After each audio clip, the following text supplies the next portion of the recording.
o colega me falou, sou escrivã de polícia alopada na Corregedoria, na Coordenadoria do Interior, e juntamente com a delegada Márcia, a delegada Ângela, a Ellen, o delegado Thiago, o delegado Vitor, a gente tem visitado as unidades policiais e as unidades do interior, tanto da região metropolitana quanto do interior, a fim de orientá-los a respeito desses assuntos, história, pai, e mais adiante a Ellen vai falar sobre o CISP Integração, que integra o CISP ao PJE. A minha fala aqui será dividida em dois momentos, tá?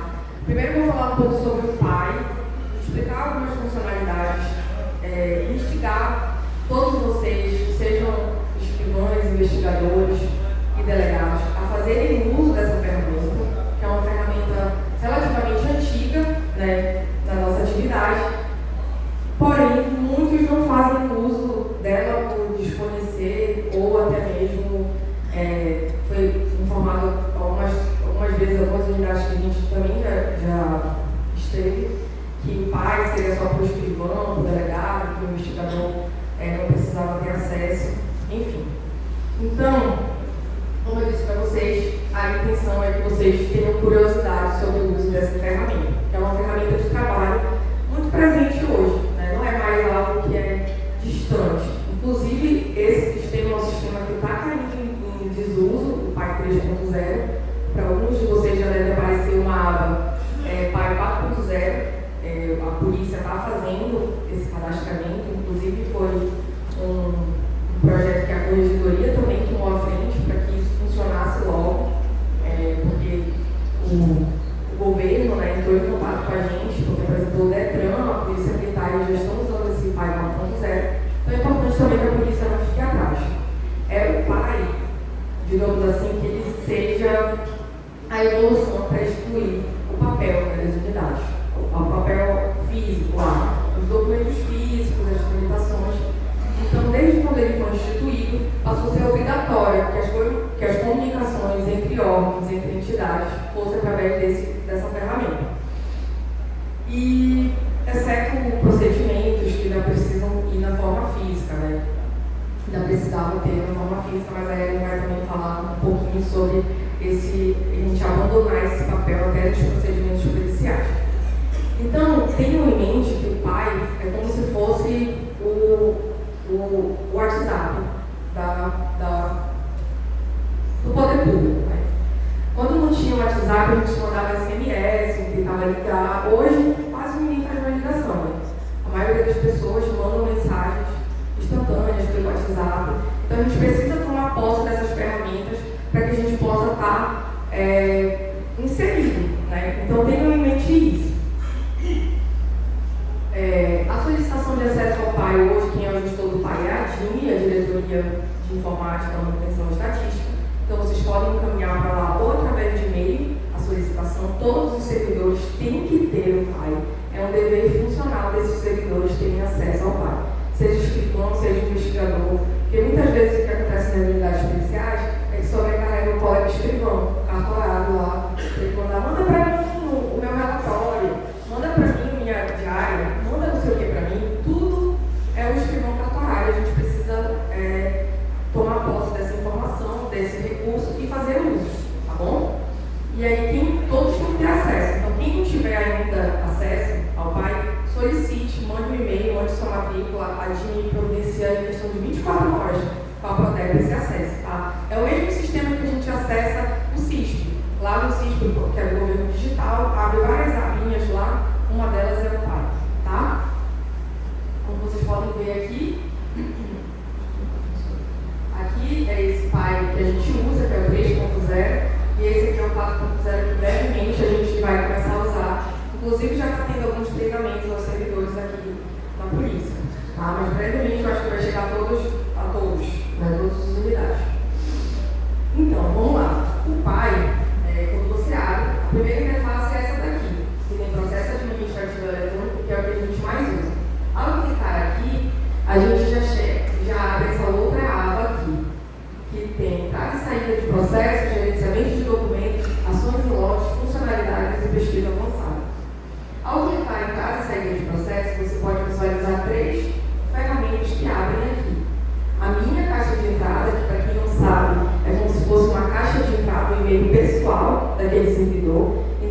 o diretor de uma delegacia.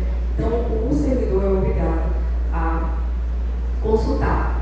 Por exemplo, o delegado, o diretor lá da seccional de comércio, tem interesse de encaminhar, não sei, uma ordem de missão ao IPC, chefe de operações, e ele pode fazer por meio do pai, despachar aquela denúncia que chegou via pai e pedir que eles façam. E aí, isso fica vinculado àquele servidor.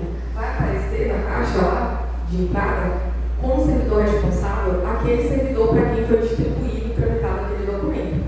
Então, por isso a importância de vocês fazerem uso da ferramenta, porque daí fica documentado. Você não puxa o histórico daquela documentação, eu sei quando o delegado despachou, como se fosse um processo lá da justiça. Quando o delegado despachou, para quem ele despachou e quanto tempo está sob a responsabilidade daquele outro servidor. Então, notem, é uma forma de se documentar, não há como dizer, eu não tinha conhecimento, porque ele tem o dever de consultar. Então, por isso a importância, tá bom? E a caixa de entrada da unidade, que é os documentos que chegam, tudo aquilo que chega para a unidade vai estar nessa caixa, tá? E localizar processos tramitados. Só voltar um pouquinho aqui, localizar processos tramitados. Na caixa de entrada da unidade, vocês vão ver os processos do protocolo, que é o número do pai, né? A data que entrou, a expressa e as informações referentes àquele documento. Do lado esquerdo da tela, vocês vão perceber que há uma engrenagem. Através dessa engrenagem, existem as ferramentas que você pode fazer com aquele documento, tá bom?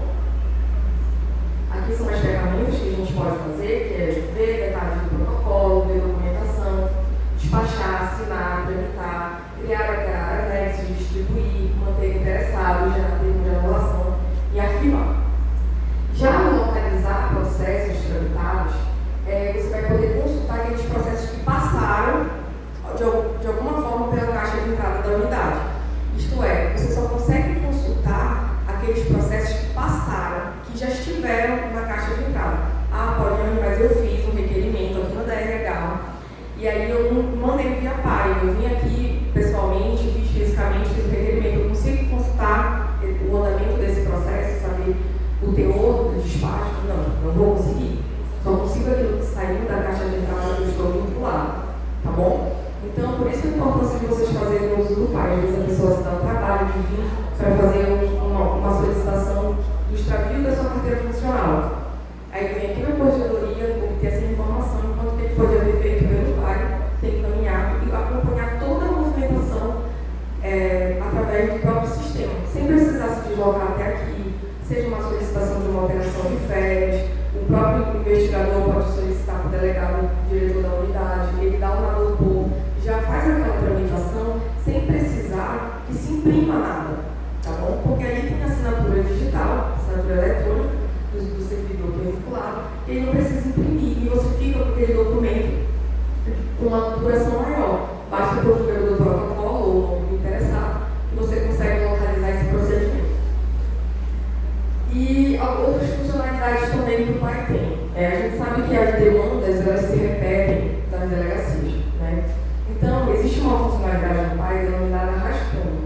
Essa criação de rascunho é uma ferramenta que você cria o rascunho e toda vez que você precisa, por exemplo, despachar plantão remunerado. O delegado, o diretor de São Brás, tem ali uma escala que ele precisa suprir sempre plantão remunerado, não há um servidor ali destinado àquela escala, então precisa ser suprido com plantão remunerado. E aí, com base nisso, o próprio servidor encaminha para o diretor, que o diretor encaminha para o DPM. Então, sem precisar que a gente crie várias vezes o mesmo documento, já um despacho pronto, que o cartorário ou aquela pessoa que faz o maior uso do pai nas unidades possam fazer. Então, há o DPM para providências, entendeu? Então, posso criar esse tipo de documento.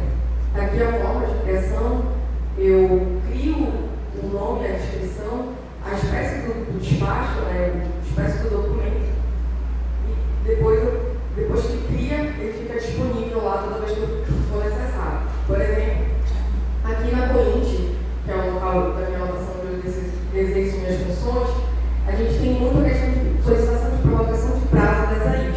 Então, para que a gente não precise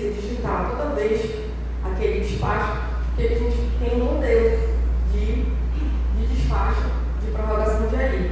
Então, a gente seleciona no canto direito, lá no despacho lá do pai, e aí já vai aparecer, eu só mudo o número do pai, a data, enfim, sem que eu precise ficar digitando de forma reiterada aquela determinado despacho. Tá? Forma de criação de documentos. Existem 3 formas de criação de documentos. Ofícios e memorandos. Antes de vir para a corregedoria, eu trabalhava na Leão de Castanhal, e a forma que eu conhecia era ofícios e memorandos. Então, assim, a única forma que eu sabia de criar pai era através dessa ferramenta que eu fiz o memorando. E aí aqui eu tomei conhecimento das outras formas e o quanto isso melhorou e dinamizou o nosso trabalho lá na Coint. A primeira forma que eu fiz os memorandos são ofícios que são para entidades diferentes ou órgãos diferentes, por exemplo, da Polícia Civil, a Polícia Militar, da Polícia Civil para ser PUC, enfim, entre órgãos diferentes ou entidades diferentes, e o memorando da tramitação interna, entre diretorias, entre seccionais, dentro daquele mesmo órgão, a estrutura organizacional dos setores que dividem aquele órgão. Tá? E os outros documentos, há uma variedade de espécies de criação. Eu posso colocar um despacho, eu posso colocar uma ordem de serviço, são várias espécies de documento dentro de outros documentos. E aqui nessa outros documentos, eu posso escolher, além do órgão, eu posso escolher o setor daquele órgão. E também tem a outra forma que é protocolar documentos eletrônicos. A diferença entre outros documentos e protocolar documentos eletrônicos diz respeito ao interessado. Todos nós que somos usuários do PAI, nós temos um cadastro lá nesse sistema. Mas, por exemplo, um usuário que foi à delegacia, registrou uma ocorrência, ou fez um requerimento numa delegacia a respeito da instauração de um procedimento que não é daquela circunscrição. Ele foi aqui em São Brás, enquanto ele deveria ter ido lá no comércio. Né? E aí eu preciso mandar as peças, vou mandar via PAI lá para o outro delegado, que eu ouvi já, o colega, já comecei a instruir e tudo mais. Só que ele é um interessado dessa situação. Só que ele não tem cadastro no PAI porque ele não é servidor público. E aí, como é que eu vou fazer para colocá-lo como interessado? Para que ele, inclusive, possa fazer uma consulta, que existe uma consulta pública do PAI da tramitação. Eu cadastro ele como interessado naquele documento. Então, ele nem precisa mais ir na delegacia. Ele, olha, o senhor não precisa mais vir aqui, o senhor pode acompanhar pelo PAI, onde é que está o seu documento, a tramitação, e o senhor já pode se deslocar à unidade ou ao setor que está esse documento. O senhor tem mais informações. Então, a diferença entre outros documentos e protocolar documentos eletrônicos é justamente isso, o interessado. Nesse protocolar documento eletrônico, o interessado eu posso cadastrá-lo no momento do cadastro do documento, do cadastro do PAI. Então, por exemplo, uma vítima, por exemplo, um ex-servidor que entrou com um pedido de licença-prêmio, ele pediu exoneração e aí ele está com um pedido de licença-prêmio. Ele não vai ter mais o cadastro no PAI, mas ele vai conseguir consultar publicamente, através da consulta pública do PAI, onde está o procedimento dele, em que setor e quais foram as providências adotadas até então. Aí está aqui o exemplo, né, de criação. Você clica no documento, aí seleciona o documento, cria, cadastra, coloca aqui também você pode usar tanto o editor quanto um documento já pronto, um PDF.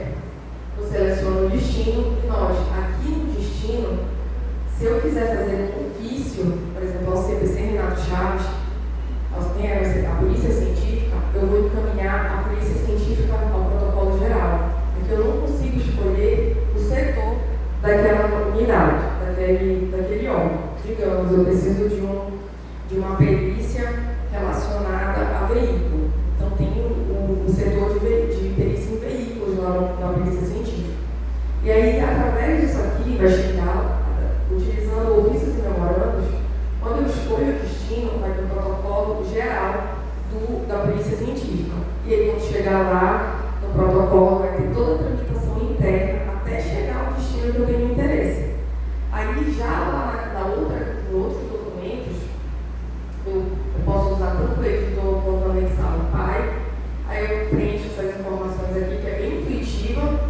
E aqui, olha, notem que eu posso escolher o órgão e setor da perícia, que eu quero entrar em contato. Então, às vezes, a gente tem uma urgência numa solicitação de um laudo lá da Santa Casa, no prontuário médico da Santa Casa.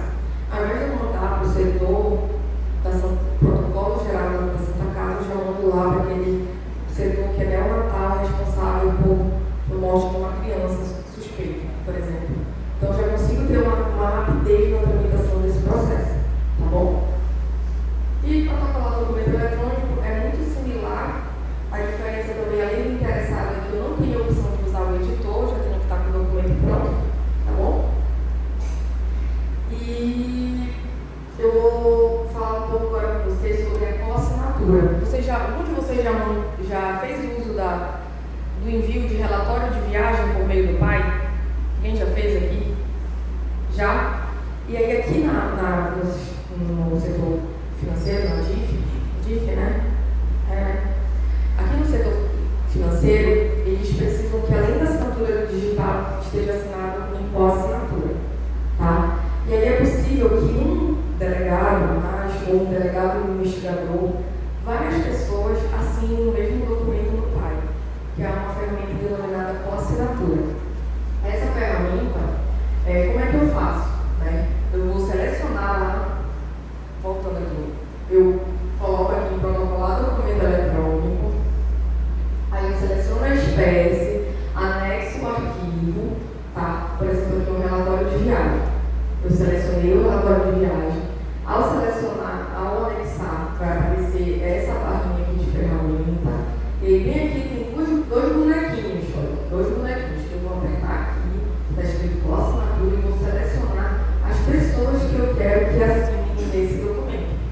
Então, eu quero que todos os delegados aqui querem fazer um ofício conjunto, uma solicitação ao DPM, todos os delegados da unidade querem fazer uma solicitação ao DPM e eles querem fazer de forma conjunta, né? E aí, sempre que seja necessário que todos assinem fisicamente, eles podem assinar por aqui e fica documentado quais foram as pessoas que assinaram esse documento. Aí, eu vou selecionar aqui a pessoa interessada, tá bem? Aí eu seleciono, ao selecionar as pessoas que vão assinar, tá? Eu dou continuidade no documento. E aí, ao dar continuidade no documento, que também é de uma forma muito intuitiva, esse documento vai ficar lá na minha caixa de entrada, tá? De cada pessoa que está como interessada. Aí a pessoa que é interessada, que vai assinar aquele documento, vai lá e assina. Quando todos estiverem assinados aquele documento, o que vai acontecer? Aquele documento vai ficar apto para envio e a pessoa que criou pode enviar, tá bom?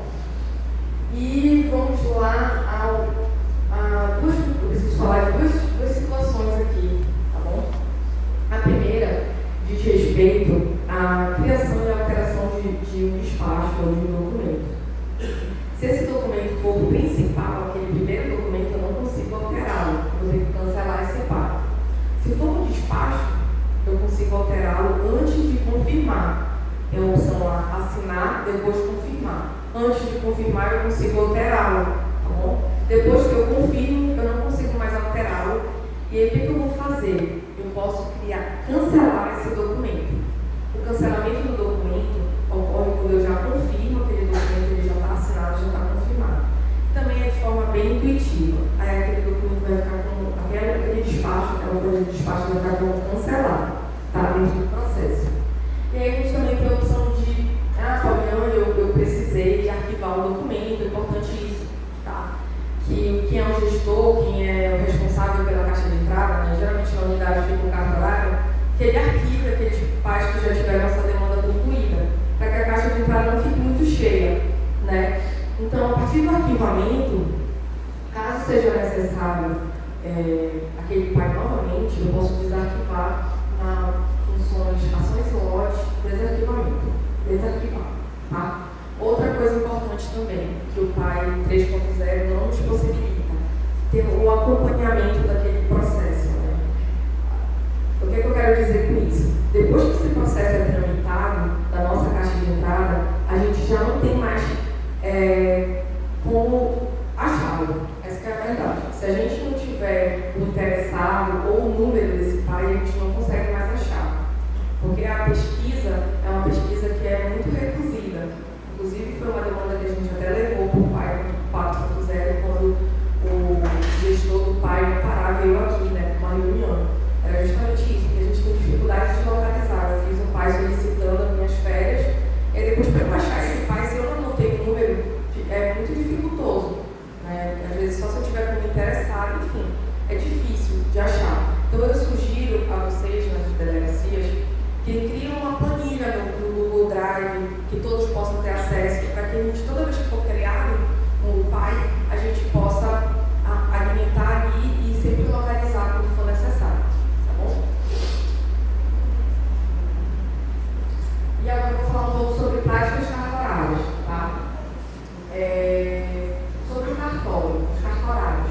Os cartorários, não sei se todos têm conhecimento, mas eles são subordinados à corregedoria. Na verdade, eles são a extensão da corregedoria nas unidades policiais. Então, toda vez que a delegada Márcia solicitar, o próprio gabinete do corregedor solicitar informações sobre necessárias para a nossa atividade, vocês têm o dever de responder. Tá bom, gente? Bora tentar ajudar. Porque a gente, como a delegada Márcia falou, e os demais delegados falaram, a gente está para ajudar. Então, quando a gente solicita uma informação, bora tentar ajudar, né? Também fornecer. Eu sei que a demanda é muito grande, eu trabalhei numa D1 e a gente mal tinha tempo de almoçar. Então, eu sei que a demanda é cansativa e que tem muita coisa acontecendo junto a essas informações, a essas necessidades, mas a gente também precisa dar um pouco de atenção para os pedidos daqui, tá bom?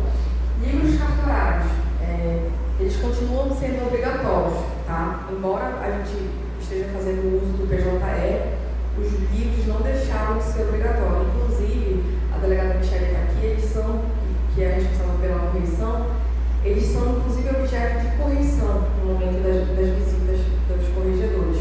Então, tenham em mente que eles continuam sendo necessários e ele também não é uma responsabilidade só do escrivão cartorário, ele é uma responsabilidade de todos da unidade policial. Então, concluir o inquérito, encaminhou, devolva o cartório para que eles continuem alimentando os livros. Saneamento de procedimentos policiais, aquelas peças que estão lá dentro do CISP, são peças que são previstas na legislação e que precisam ser preenchidas. Não é só gerar uma guia de identificação criminal, boletim individual, só gerar, assinar e mandar. A gente precisa preencher essas informações para que a gente subsidie o trabalho também do Ministério Público e da Justiça. Tá? A voltatura de procedimentos é uma grande dificuldade que a corregedoria tem sobre isso. Tá? Toda vez que eu sou removido de uma autoridade policial, sou removido de uma unidade para uma outra unidade, eu preciso comunicar o diretor daquela delegacia que eu estou saindo e que estou deixando procedimentos em aberto e solicitar a voltatura desses procedimentos.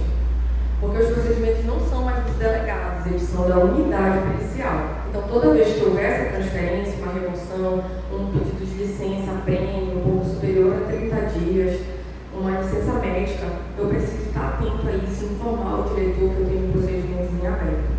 Aí, solicitando essa voltatura, encaminhada para cá para a corregedoria, e o diretor precisa indicar uma pessoa, o delegado, que será responsável pela condução daquele inquérito a partir da voltatura, tá bom? Então, é interessante que vocês tenham em mente isso e façam isso. Agora, a voltatura é diferente de redistribuição. Quando o inquérito vai concluído para a Justiça e retorna às unidades policiais, contendo requisições ministeriais de novas diligências, nesse caso não há que se falar em avocatura, sim redistribuição. A redistribuição não precisa ser encaminhada para a corregedoria, tá bom? Essa redistribuição é feita pelo próprio diretor da delegacia, mas há uma observação a se atentar. Quando aquele inquérito foi remetido à Justiça solicitando prazo, nesse caso, trata-se de avocatura, porque esse inquérito não foi concluído. Se não foi concluído, não há redistribuição. E sim, esse inquérito ele vai ser conduzido por uma nova autoridade policial, se aquela não estiver mais lá, e aí precisa ser avocado, porque ele não foi concluído ainda, tá bom? Então é bom a gente ter em mente isso. A avocatura é quando o inquérito não foi concluído, esteja ele na delegacia ou tenha sido solicitado prazo para a conclusão dele, e redistribuição é quando ele retorna solicitando novas diligências, tá bom? Oi. Em respeito ao inquérito policial, quando volta da diligência, eu não estou mais naquela unidade policial, né? Quando eu saí, eu deixei finalizado o inquérito policial. Logo, a autoridade policial que assumiu a diligência requisitada pelo Ministério Público não vai ter acesso àquele inquérito policial. Tá. Em determinadas ocasiões, o escrivão cartorário sempre é colocado na equipe e abre aquele inquérito policial para concluir. E tem vezes que não fecha. Então, dá como não finalizado. A corregedoria não vai em cima do delegado, certo? Que está cumprindo a diligência. E sim, em cima de quem presidiu inicialmente o inquérito policial. E lá vai a gente ter que explicar tudinho. Qual a solução para isso? Então, delegado, inclusive esse aqui é o próximo tópico que eu iria falar agora a respeito, procedimentos para realizar a desvinculação da autoridade policial responsável pela instauração e vinculação de outra autoridade policial. Toda vez que a gente recebeu um inquérito para diligência nas unidades, né, que os delegados diretores receberem via PJE, eles precisam, ao distribuir, fazer essa desvinculação e vincular a nova autoridade policial. Porque isso foi uma demanda que chegou até nós, na corregedoria itinerante, chegou também a delegada Michele, que teve uma reunião com o tribunal e solicitou a conclusão eles solicitaram a conclusão dos inquéritos que estavam em aberto no CISP. E aí, durante essa pesquisa, né, a gente constatou essa situação, que, na verdade, muitos inquéritos tinham sido concluídos, mas tinham sido abertos em razão da repetição de novas diligências, e por isso, aquelas autoridades que foram os primeiros presidentes daquele inquérito, digamos assim, foram responsabilizados por isso. Então, a fim de solucionar esse problema, a corregedoria, por meio da delegada Michele, a gente criou a delegada Michele, eu não sei se ela chegou aqui, mas enviou, doutora, já todas as unidades, essa informação, né? A correção da delegada Michele enviou essa informação a todas as unidades policiais, solicitando que seja feito isso. Toda vez que um inquérito voltar para a diligência, que seja seguido esse passo a passo aqui, que seja aberto o inquérito, né? E aí, bem aqui, em tramitação, que eu tramite, eu altere a tramitação e tramite para o delegado que vai atuar naquele inquérito. E aí, aquele primeiro delegado que instaurou o procedimento deixa de ser vinculado àquele procedimento e fica esse novo delegado que vai assumir as diligências. Entendeu, doutor? Eu entendi, mas eu já fui chamado em determinado tempo, já fui chamado, certo, para responder uma situação dessa. Estou mais notado, na verdade, onde aconteceu isso. A gente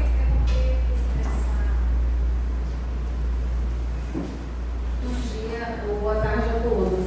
É porque realmente houve essa demanda por corregedoria e nós fizemos contato com a Prodepa que nos informou acerca dessa possibilidade, nos passou esse passo a passo e nós tentamos sintetizar aqui para ficar uma forma mais didática para todos nós.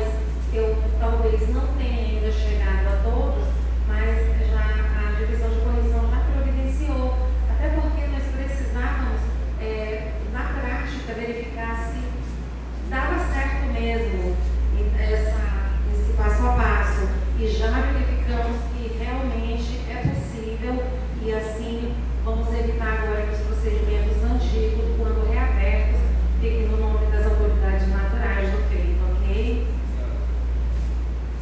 Então, é importante saber que só o diretor ou o escrivão cartorário pode fazer essa alteração, tá bom? Então, fica a cargo dos diretores e dos escrivãos cartorários. Pois não. Atualmente, os cartorários estão incluídos no procedimento, mas antigamente não era. Então, por exemplo, foi um estágio onde o cartorário não era, as pessoas não trabalhavam mais. O que a gente pode fazer para solucionar nesse caso? Pode corregedoria compilou todos os escrivães cartorários das unidades e informou a DIME sobre esse acesso, né? Mas se algum servidor não estiver tendo acesso ao cartorário, encaminhe a DIME. Mas sim, mas são antigos, por exemplo, 2019, 2020. Os procedimentos antigos. Aí vocês também solicitem a DIME para que os cartorários tenham acesso. Eles estão cientes dessa situação, dessa demanda, e eles estão fazendo de tudo para tentar resolver. Tá bom?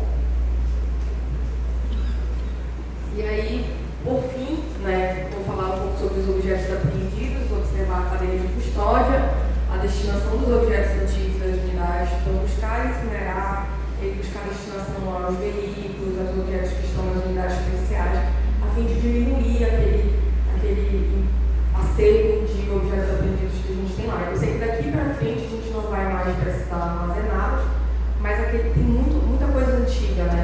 Lá em Santarém, inclusive, os delegados tiveram em Abaetetuba também, pediram para o Poder Judiciário a destruição dos objetos, porque não era vantajoso fazer um leilão ou buscar uma outra destinação, e o juiz autorizou, eles explicaram que não tinha como ter os mais na delegacia, e aí o juiz autorizou a destruição, muitos objetos foram destruídos, tanto em Abaetetuba quanto em Santarém. Então, às vezes, é até o caso de verificar na unidade policial, pedir auxílio do DPM, para que a gente consiga eliminar esses objetos e até deixar a gente mais tranquilo, né? Porque eu sei que sou escrivã, mas fui escrivã cartorária, e eu sei o quanto é uma dor de cabeça, tanto para o delegado quanto para o escrivão cartorário, esses objetos que estão nas delegacias. Porque parece que tudo acontece com esses objetos. Ele some, estraga, tudo acontece. Então, bora tentar se livrar desses objetos para que a gente não tenha problema, né? Organização do cartório, é importante que vocês organizem o cartório, tanto os escrivãos quanto os diretores das unidades, para que quando a correção for até lá, façam um inventário dos objetos apreendidos, dos objetos que são da polícia, peguem aqueles objetos que não estão mais servindo para o uso, encaminhem para o DA, porque assim, há uma lista aqui, há um controle de objetos que são apreendidos, dos objetos que são destinados ao uso dos policiais, computadores, mesas, ar-condicionados. Há uma lista aqui, um controle por parte do DA. E aí a gente precisa ter em mente o seguinte, que esses objetos, para eles aqui, na parte administrativa, eles estão servindo de uso lá, né? Então lá na seccional de São Brás tem 30 mesas, 30 cadeiras, mas dessas 30 mesas, dessas 30 cadeiras, só 10 dão para usar e só 5 mesas são utilizadas, porque o resto não serve mais para nada. Se estragou, e aí a gente, há uma forma de tentar solucionar é devolver esses objetos que não são mais utilizados, que não se destinam mais, não estão em bom funcionamento, enfim, para que eles tenham ciência da necessidade de compra, de destinação de novos objetos para aquela unidade, para que a gente tenha uma melhor qualidade de trabalho, tá bom? E morte decorrente de intervenção policial. Oi. Em relação ao objeto de protegido, quando lá no município, não chega para colocar, quando lá no chile com bicicleta, de iluminação, é importante orientar a obrigação de fazer esse cadastro, porque os juizões, agora, os juizões, no geral, sofrem porque ficam nessa postura dos objetos, sobretudo de plano de local. Então, veja bem, bicicleta, objetos que não têm consideração, tem iluminação excepcionais. Porque o personagem dos dois você pode levar tudo iluminação. Já tem um preconceito para colocar. Então, acho que quando a gente vai pesquisar no sítio, tem uma pesquisa, se tiver cadastrado, por exemplo, Sacramento, a bicicleta, se tiver cadastrado no sistema, pesquisa, você gasta a bicicleta. Só que aí eu faço normalmente um manual, que é quase impossível, né? Mas eu faço com os dois. Mas se tivesse cadastrado, ao jogar no busca, você gasta a bicicleta, né? Então, assim, eu jogo do cartão que já é pesado, eu acho que se tiver a obrigação de fazer o cadastro,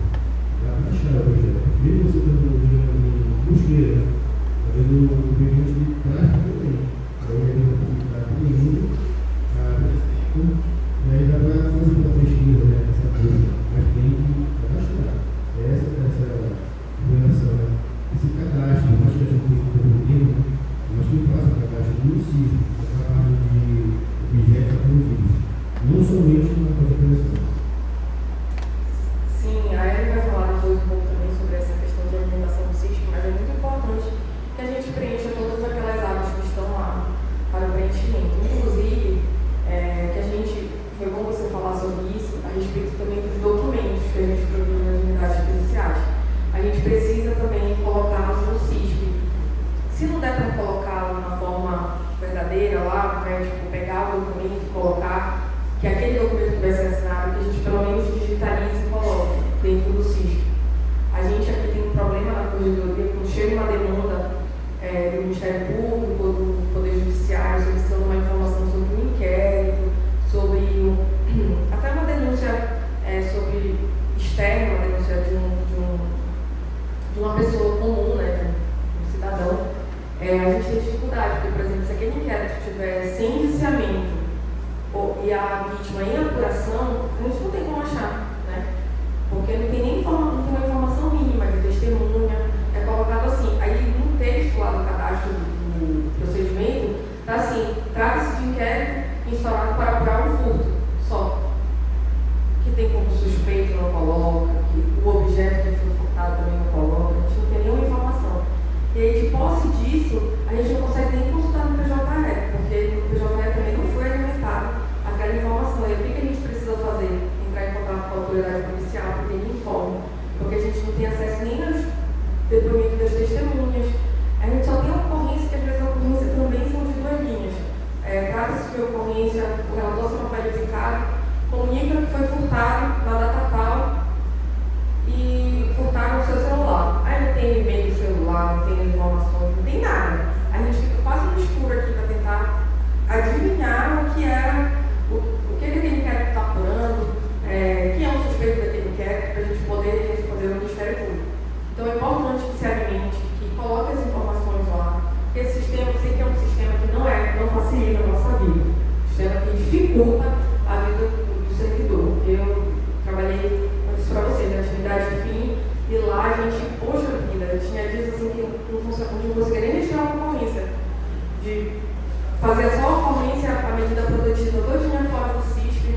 Então dá muito trabalho e a demanda é muito difícil, mas é importante que a gente tente pelo menos alimentar depois, no momento que a gente estiver mais disponível, e também comunicar essas falhas do sistema ADIME, tá? Olha, o sistema toda vez não funciona tal forma. Quando eu adiciono a foto, eu não consigo atualizar o cadastro da pessoa, lá do usuário. Enfim, várias falhas que esse sistema dá, que a gente sabe que dá. E a gente precisa também informar eles que esses erros estão acontecendo. Porque às vezes o erro que acontece em São Brás não é o mesmo erro que acontece lá no Sacramento não, lá na cremação, no comércio, enfim. E o último tópico que eu tenho para falar para vocês é a morte decorrente de intervenção policial. É necessário que sejam instaurados 2 inquéritos quando acontecer morte decorrente de intervenção policial. Um inquérito para apurar a morte em si da pessoa, então colocar aquela pessoa como vítima, a pessoa que foi morta como vítima, e um inquérito para apurar a suposta ou em tese prática do delito, que teve como autor aquela pessoa que morreu, tá? Não dá para colocá-lo como autor do fato e no relatório do delegado colocar lá que ele foi, na verdade, que ele acabou sendo morto em legítima defesa e tudo mais. Precisa ser instaurado 2 inquéritos, que há um controle de mortalidade aqui, feito pela Polícia Civil, que é prestada informação tanto à SECUP quanto também ao Ministério da Justiça. Então é por isso que é importante também a instauração desses 2 procedimentos. No mais, gente, é isso que eu tenho para falar para vocês, tá? Agradecer a presença de todos e me coloco à disposição para vocês, no que vocês precisarem, tá bom? De ajuda, de orientação, a gente está aqui na corregedoria para isso. E a nossa intenção